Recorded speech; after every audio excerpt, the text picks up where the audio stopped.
Well, good morning and welcome to the next on-course SSS event this week, or this time it's called College Survival.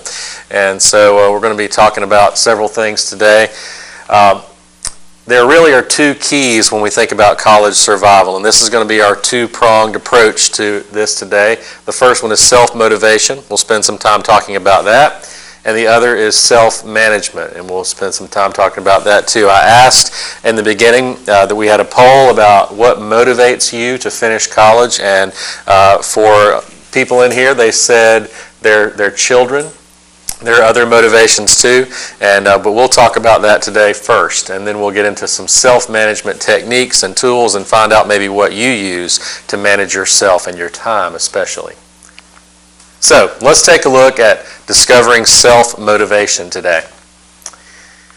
Creating inner motivation. That's what we need. When we talk about self-motivation, it's a motivation that comes from within us, not from somewhere else. In a survey conducted by ACT and the Policy Center on the first year of college, educators identified lack of motivation as the number1 barrier to student success. You can probably see that when you look around at some of your classmates, and you can see that they're not really sure why they're in college. They maybe don't really have a clue. Maybe it's somebody else told them to come. Maybe it was the natural thing to do after they graduated high school. But there's not a real drive there, and that really is a big barrier to finishing. And that's why we see some of the statistics that we do. Terrell Bell, who was a former U.S. Secretary of Education, said this, and this is very telling about your situation where you are right now. There are three things to remember about education. The first is motivation, the second is motivation, and the third is motivation. So what does it look like when someone has a lack of motivation? Again, you folks are here, and that speaks to your motivation. You're doing something about your college experience. You're trying to stay motivated. But I bet as you look around, you see some of these things in some of your classmates. So for instance, some symptoms of lack of motivation: arriving late to class, being tardy. Also, just not showing up at all, or being absent a lot. What about turning in assignments late or not at all? That's not going to bode well for grades. Doing sloppy, superficial work, just going through the motions, doing it in a perfunctory way, not really taking much time with it. Missing appointments. Let's say that you had an appointment in the ACE to come and study or meet with a tutor, and you just sort of blow it off. That's a symptom of a lack of motivation. Ignoring offers of help and support. I bet most of your teachers have said that their offices are open. They are willing to take you in and tutor you or help you with a paper or with math problems or whatever it may be. And of course, we have this wonderful ACE lab down here, this tutoring center. But many people just ignore that. They just don't go to their teachers and meet with them. They don't go into the ACE lab. They don't check out Smart Thinking Tutoring online. They just forget those offers of help and support. Not participating in class discussions. That's a big one. You need to talk to your teachers in class. If you don't understand something, raise your hand and ask. And your teachers are noticing when you're not participating in class discussions.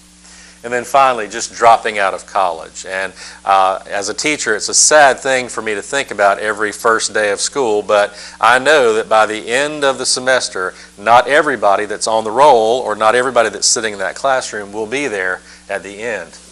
So, some sad symptoms of a lack of motivation.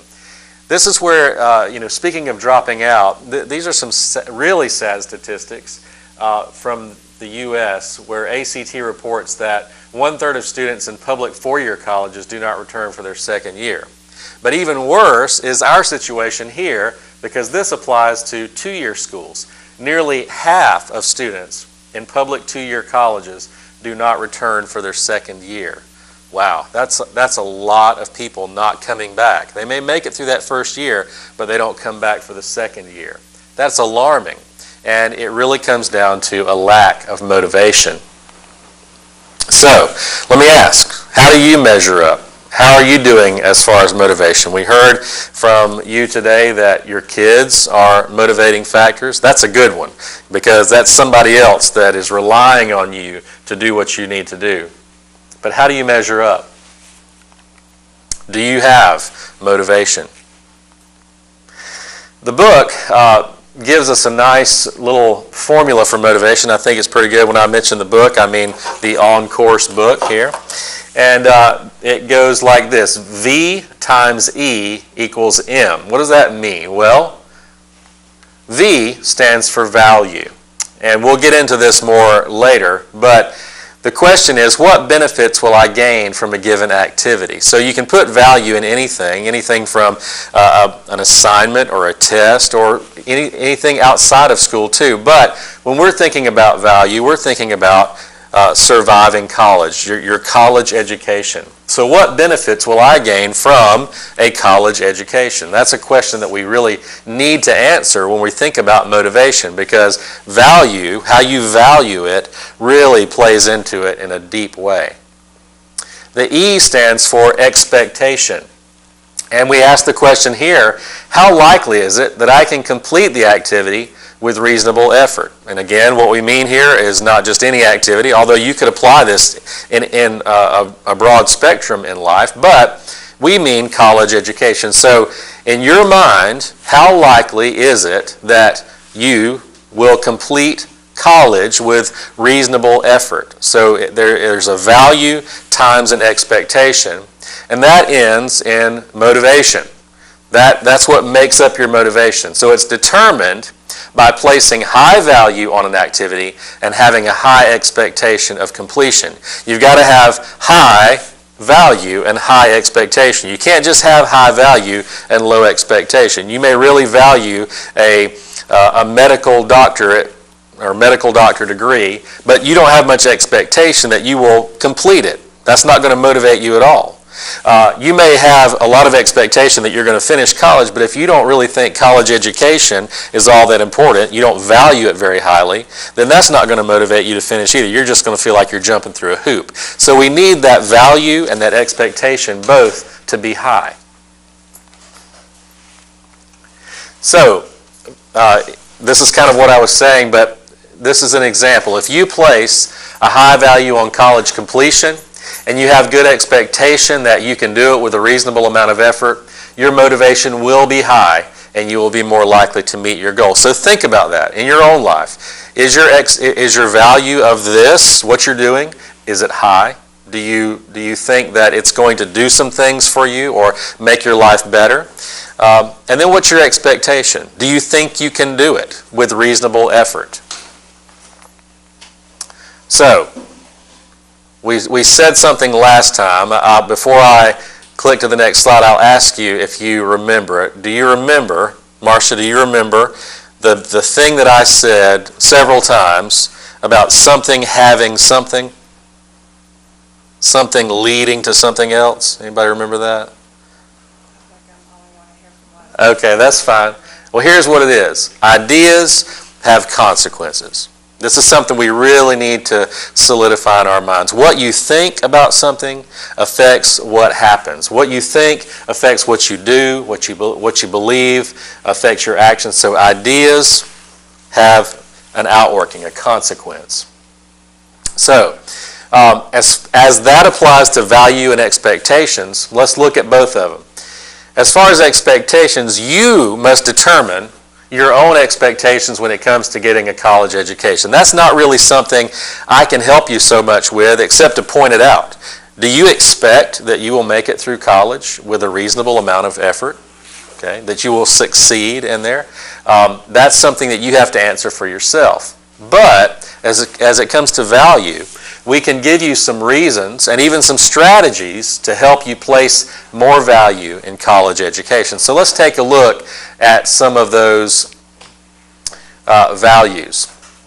So when we think about college outcomes, that means graduating, getting that degree, getting that training, whatever it may be. What are some of the values that go along with that? So I'm trying to help you here to place high value on college education. So there's a bunch more than this, but here are some of them. First is increased earning power. Statistics show that people who complete an AA degree are going to make a lot more over their lifetime than somebody who just graduated high school. Same thing, it increases exponentially as you get higher degrees. So if you get a bachelor's degree or a master's degree or a doctorate degree, your earning power is going to increase that whole time, usually. Also, doors to employment opportunities are open. The more degrees you have, the better chance it is that you're going to get a job. You think about somebody with just a high school diploma is going to have less opportunity than somebody who is more educated. There are just more doors that open with college. Higher savings levels. Do you know what it's like to go paycheck to paycheck? Do you know what it's like to struggle? I do too. Do you want to be able to retire one day and not work till you just fall over dead? Well, then that has to do with savings. That has to do with retirement, having a comfortable amount of money in older age. Improved working conditions. I taught a student recently who he had other motivations, but he jokingly said that he had done a bunch of stuff. He was in his 30s. He had done a bunch of stuff, and he was going back to school because he wanted to work in the air conditioning. He had worked outside doing surveying and all kinds of really hard manual labor. Right now, he's a cook at a restaurant, sweating in the back room, and he wants a job where he has air conditioning, and that's what that's about, improved working conditions. Of course, he wants to make more money. He wants all these other things too, but definitely improved working conditions are in order. Also, increased personal and professional mobility. The higher you go, the more education you have, the more degrees that you have, the more you are going to be able to move up and move around even if you want to. And do different kinds of things. You're not stuck in a little bubble. Improved health as well. That's kind of an odd one, isn't it? Would you think that? How would you think that having a college education gives you improved health? Anybody have a thought about that? It makes you want to take care of yourself better. Okay. So that you can actually understand what the teachers are trying to tell you. All right. Definitely. I think another thing is, as you get a better job, you get better benefits. You get better insurance. You'll get you'll be able to add vision insurance and dental insurance onto your just regular insurance. You'll be able to get more coverage and things like that. So that's just one small way, but yeah, improved health. It just goes along with it. Indirectly, working conditions, fast labor and heat. Yep, those two go together, don't they? Exactly. Very good, right. Also, some of you mentioned your children. Improved quality of life for your children. Your children are going to have a better life maybe than you did. I know that that just is always a motivation for parents, is they want their children to have a better life than they did growing up. A sense of personal satisfaction and accomplishment. This is just inner stuff. Just saying, I did it. I went through the mental boot camp that is college, and I made it out on the other side, and I'm better for it. And then also a fulfillment of a personal vision. Maybe you have that already, and we're going to talk about dreams here in a little bit, but maybe you have a personal goal that you want to achieve this career, or move down this path, or become a doctor or a pharmacist or a child care expert or whatever it may be, but there's a personal vision that you're headed toward, and college is highly valued in getting you there.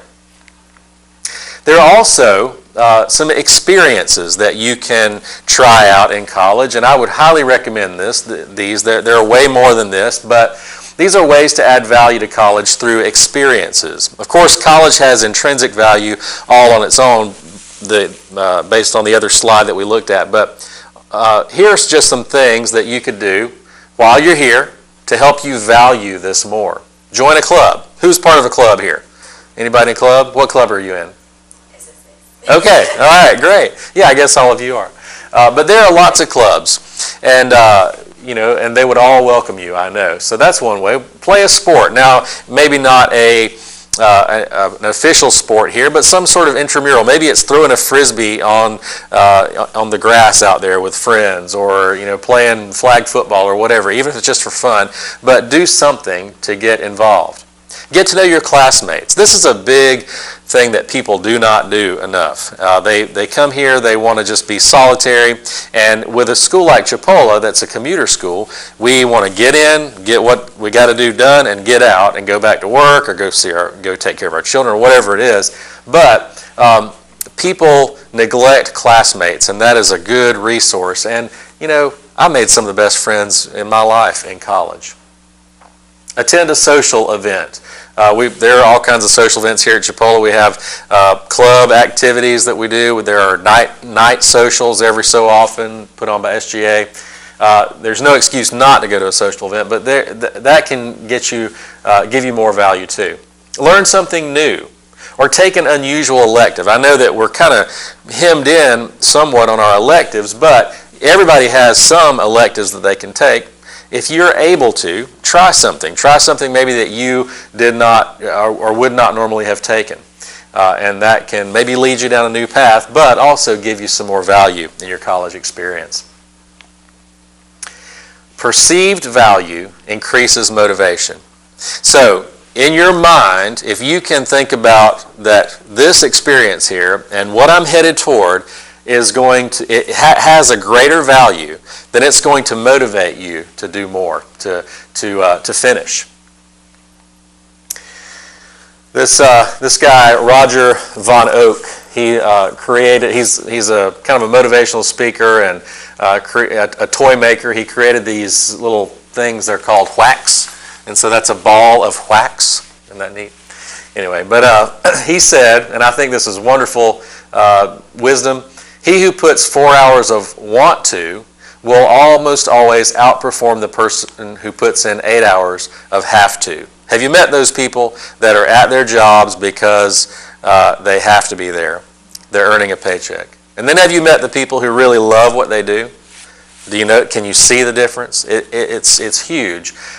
You may be in a job where you have to, and you don't want to do that the rest of your life. You want to be in a job where you want to. And I shouldn't say a job, I should say a career where you want to. Well, that gives value to college right there. I want to read you a story about a lady in this book here, and this is about designing a compelling life plan. So listen to this. This is a story of Joan. While growing up, Joan dreamed of becoming a famous singer. Following high school, she started performing in nightclubs. She married her manager, and the two of them lived in a motorhome, driving from town to town in pursuit of singing jobs. After exhausting years on the road, Joan recorded a song. It didn't sell, and her dream began to unravel. Marital problems complicated her career. Career problems complicated her marriage. Joan grew tired of the financial and emotional uncertainty in her life.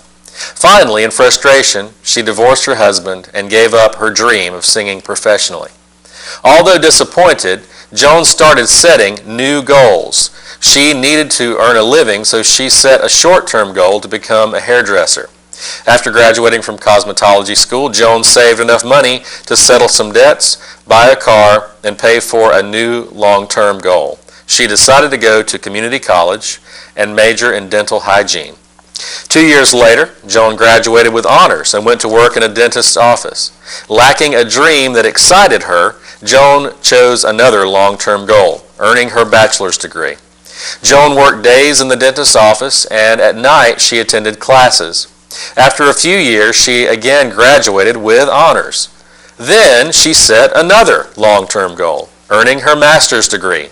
Earlier in her life, Joan had doubted that she was college material.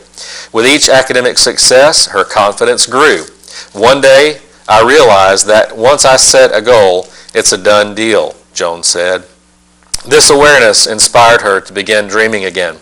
As a child, Joan had always imagined herself as a teacher, but her doubts had always steered her in other directions. Master's degree now in hand, she returned to our college, the Authors College, to teach dental hygiene. A year later, she was appointed department chairperson In only 7 years, Joan had gone from a self-doubting first-year student to head of our college's dental hygiene department. Despite obstacles and setbacks, she continued to move in a positive direction, ever motivated by the promise of achieving personally valuable goals and dreams.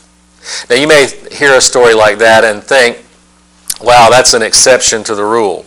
And certainly this lady is an exceptional person to have done that. But that's not beyond any of us. We've all maybe had some setbacks or gone through things that maybe got us off course a little bit. But like Joan, with that motivation and that value of something and an expectation that we can do it, we're motivated to keep going. And any one of us could do those very same things and move on. You just got to keep going. And we're going to talk about that in our second half. Our book lays out this method of goal setting called DAPS. And I just wanted to lay it out there for you and talk about it a little bit. I think it talks about some important things. We all need to set goals. If you don't set a goal, then you're not going to get anywhere. But just briefly, I'll run through these and talk about them, and hopefully they'll help you too. The DAPS method stands for dated, achievable, personal, positive, and specific. So what do those things mean? First of all, dated just means a deadline. If you set a goal, it needs to be not just in general, like I'm going to write a novel. It needs to be, I'm going to write a novel by the time I am 40 or 50 or whatever it may be. There needs to be a deadline to it, or what will happen? Procrastination. That's it. You'll just keep going and going. There will be this idea, but it won't happen. So goals need to be dated. Also, goals need to be achievable. What if I said, you know what, there's a marathon next Saturday. I think I'm going to run in it. What would happen? Well, I don't, yeah, that's right. Yeah, I would collapse after the first half mile or something. I wouldn't be able to do it. I haven't trained for it. I'm not ready for it. It's not achievable in my current life. So I need to pick a goal that's more achievable. Maybe I'm going to do a walkathon. Maybe that's more achievable. But it's not the idea of just choosing low goals so you can achieve them. It's good to stretch. And if we're going to make an error, we need to do it on the side of optimism. But still, be realistic in the goals that you choose. Also, P, the first P here, is for personal. Your goals need to be your goals, not somebody else's goals. I'm a parent. Some of you are too.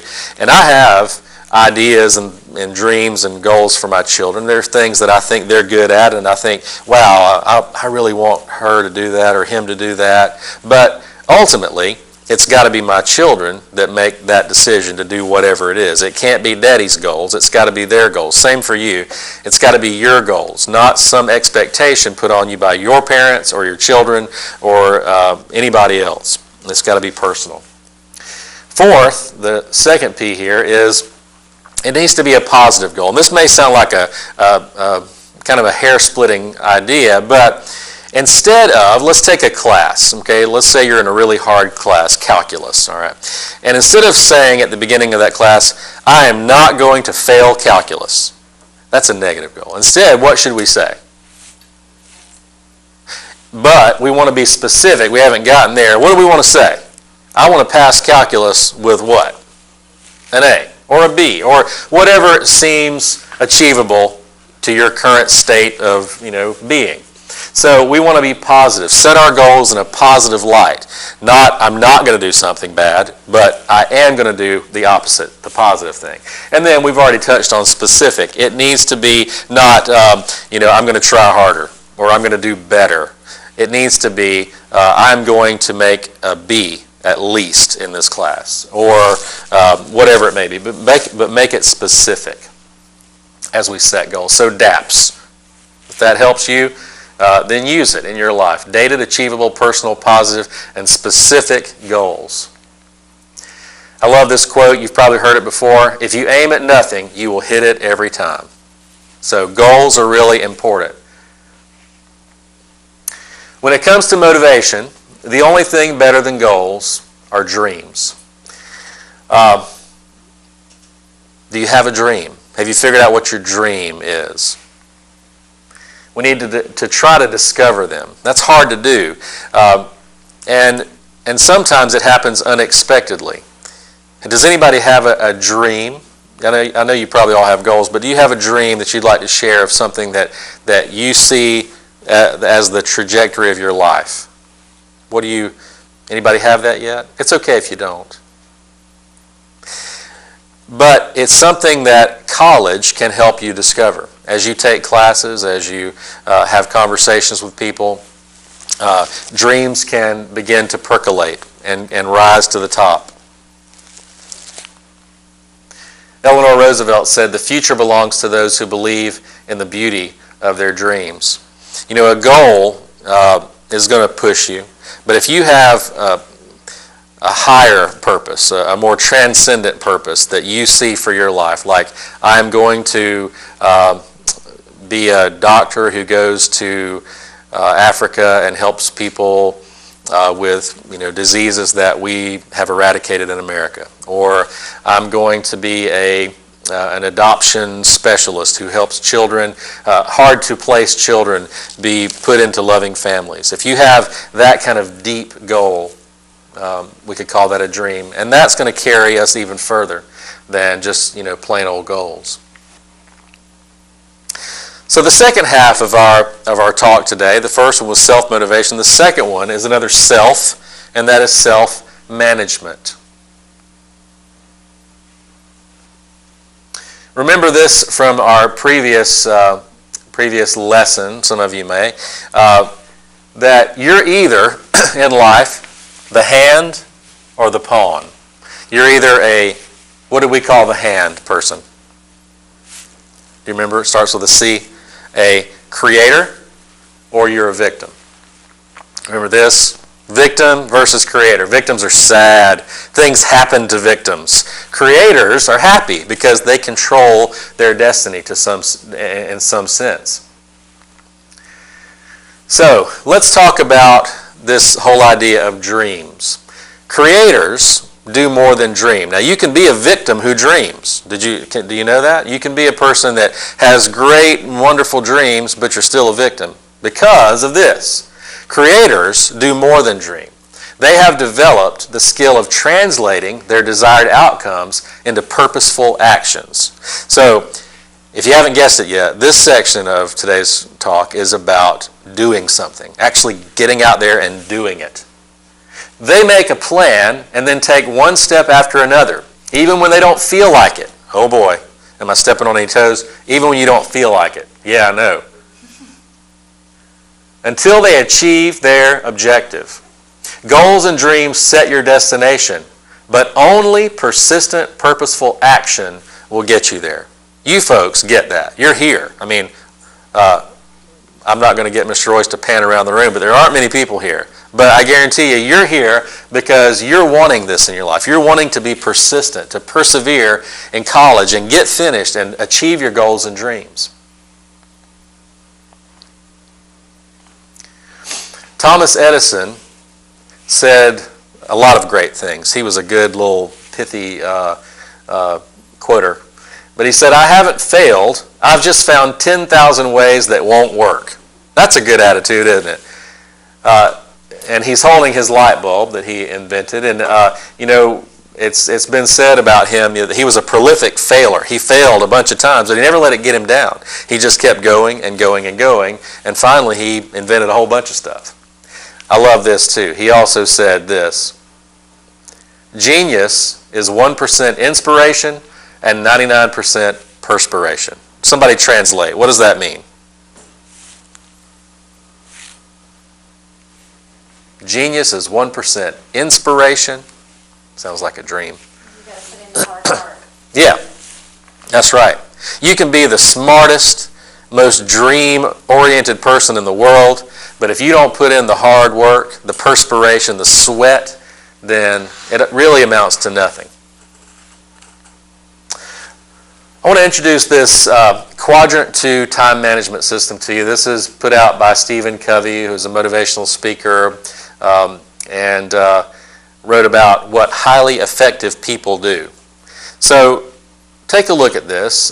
You can find this online. You can just Google Quadrant 2 time management or just Quadrant 2 Stephen Covey, and this will come up. You can find this, so you can look at it later sometime. But this is a really great time management system.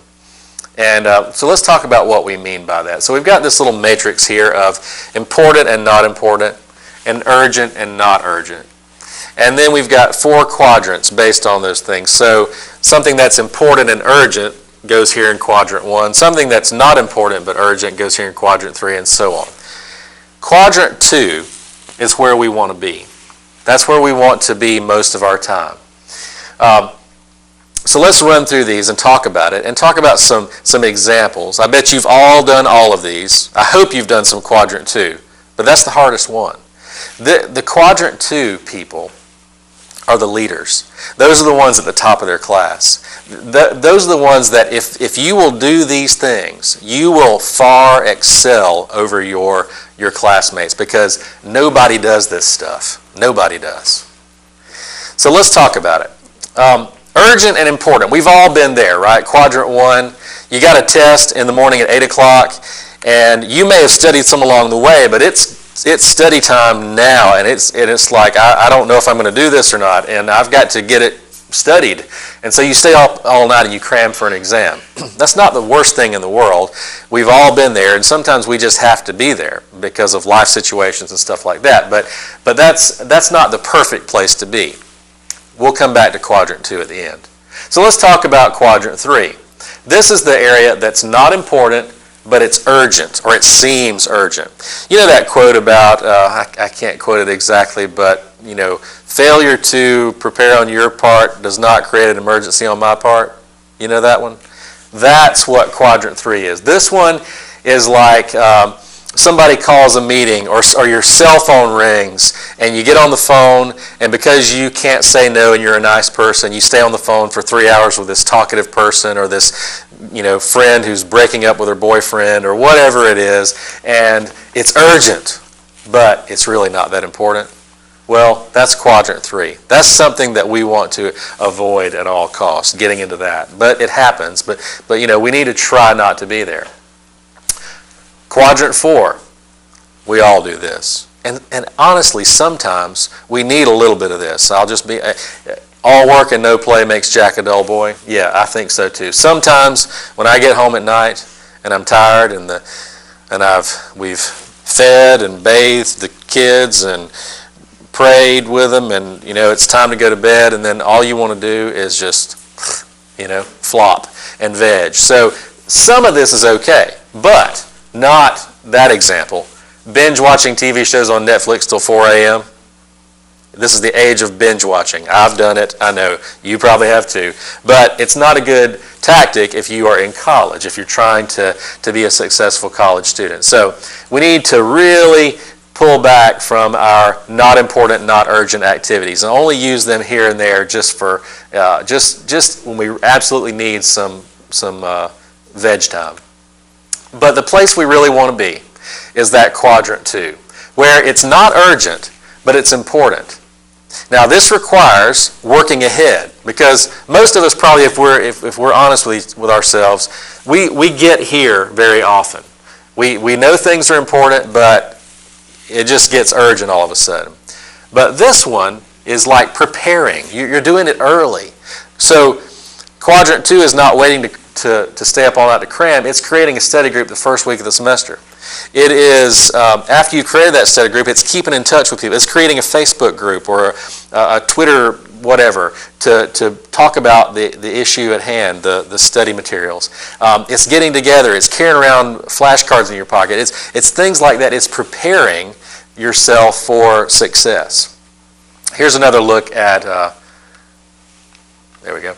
Here's another look at quadrant 4, and what we need to do with these different areas. So quadrant 1, we want to manage that. These are crises and pressing problems. We want to, they're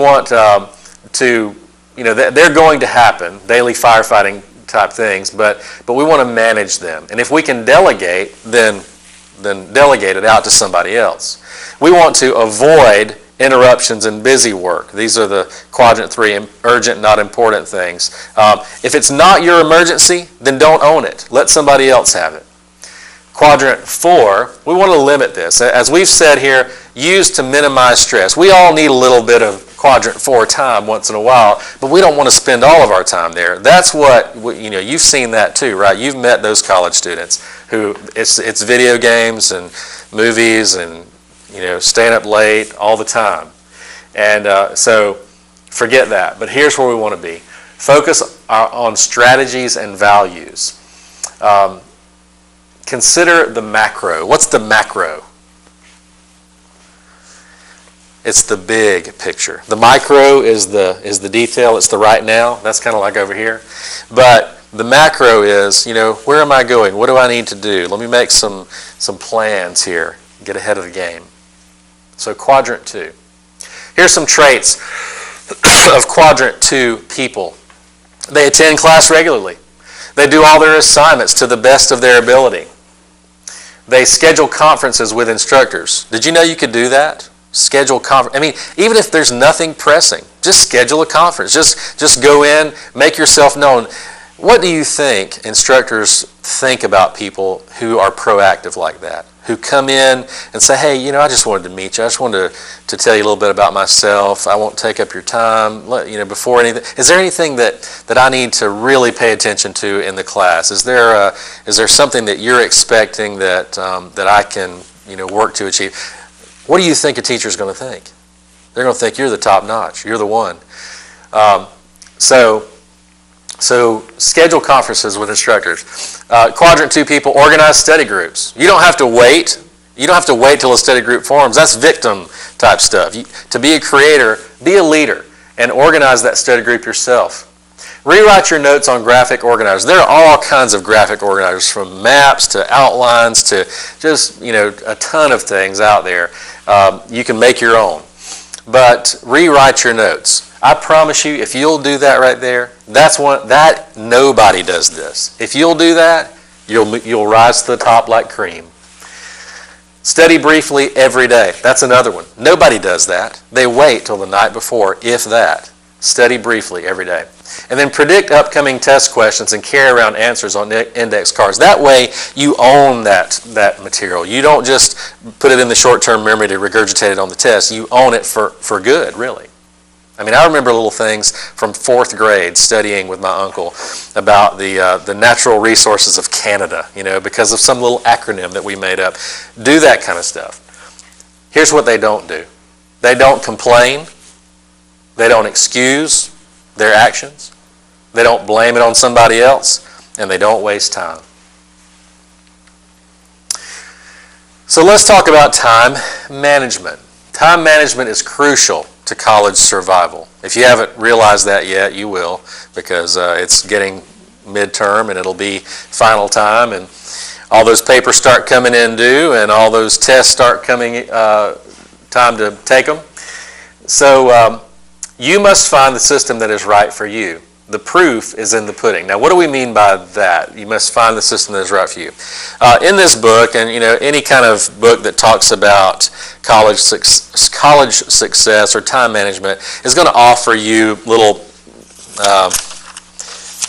tools and things. In this book, there are several different little calendars and flow charts and things like that. I'll try to find one here for you.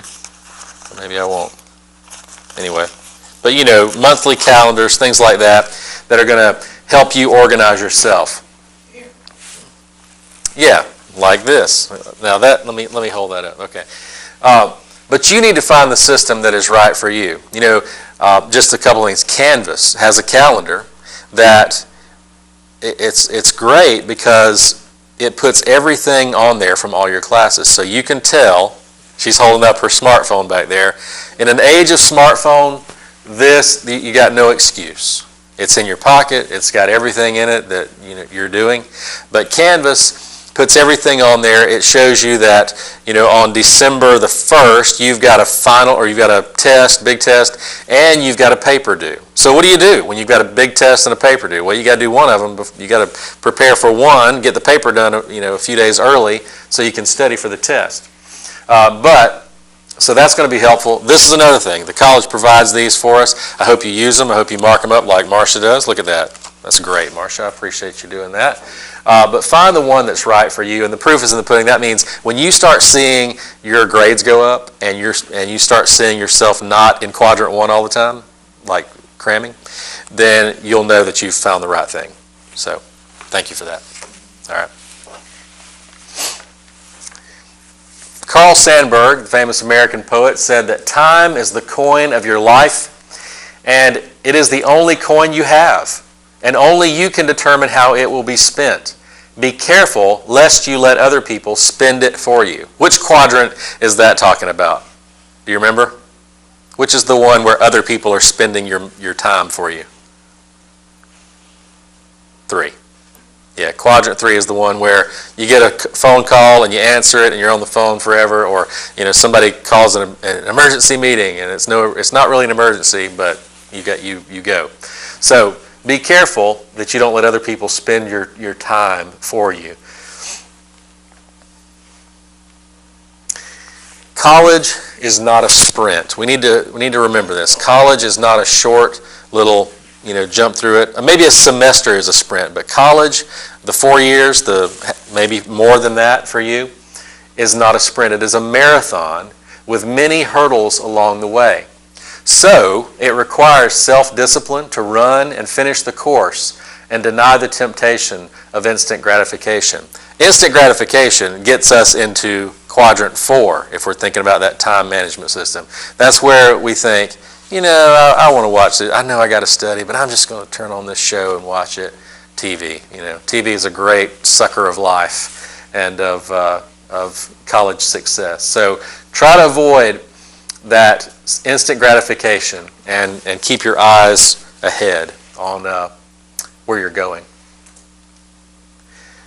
I love this Calvin and Hobbes cartoon here. I don't know if you can see it, but the teacher is talking to Calvin. He's this precocious little boy, says all these really highfalutin things, but she says, "You have a question, Calvin?" He says, "Yes. What assurance do I have that this education is adequately preparing me for the 21st century? Am I getting the skills I need to effectively compete in a tough global economy? I want a high-paying job when I get out of here. I want opportunity."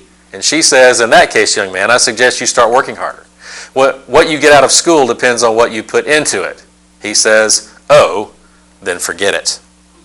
Yeah. We want a lot, but are we willing to put the work into it? Many times the answer is, then forget it. We need to be persistent.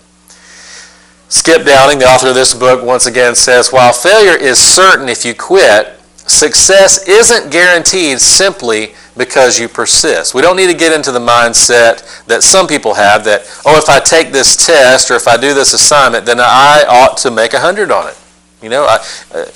And I think we live in a society, not to get preachy or stand on the soapbox, but I think we live in a society where participation is rewarded, not persistence is rewarded. But so don't get into the mindset that just because you did it, then that's enough. You got to do it right too. You got to put effort into it. Success isn't guaranteed simply because you persist.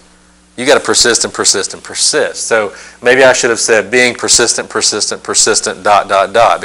that's really what it is. If you want to achieve your goals and dreams, you're going to fall down. You got to get back up. You're going to fall down again. You got to get back up. This lady here, Sherry Lansing, was a former chairman of Paramount Pictures. And I love this quote. She said, "The major difference I've found between the highly successful and the least successful is that the highly successful stick to it. They have staying power. Everybody fails. Everybody takes his knocks, but the highly successful keep coming back." Like Thomas Edison that we mentioned a while ago.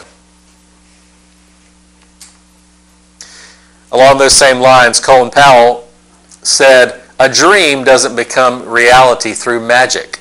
It takes sweat, determination, and hard work." It doesn't become reality through magic. You don't have a dream and then it's like, I guess my dream has to come true because it's a dream, right? Nope.